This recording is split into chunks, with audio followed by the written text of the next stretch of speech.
ওদিকে সালাম স্টিল ভোটের গাড়ি নিয়ে টাঙ্গাইল ৭ আসনে মির্জাপুরে আছেন সহকর্মী খায়রুল ইসলাম। তিনি জানাচ্ছেন সেখানকার ভোটের হালচাল।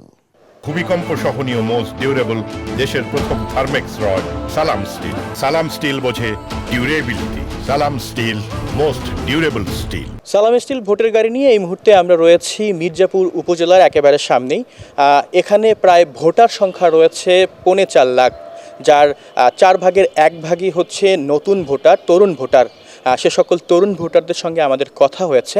তারা আমাদেরকে বলছেন যে তারা আসলে এবারের নির্বাচনে এমন একজন প্রার্থীকে ভোট দিতে চাইছেন যিনি এই আসনে উন্নয়নে ভূমিকা রাখবেন, মাদক দূর করবেন, বেকারত্ব দূর করবেন, এখানকার রাস্তাঘাটের উন্নয়ন করবেন।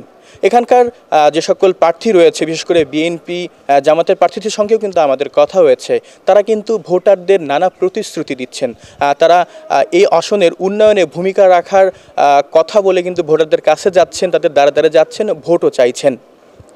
এই ছিল আমার কাছে সালাম স্টিল ভোটের গাড়ি টাঙ্গাইল ৭ আসন থেকে সর্বশেষ খবর।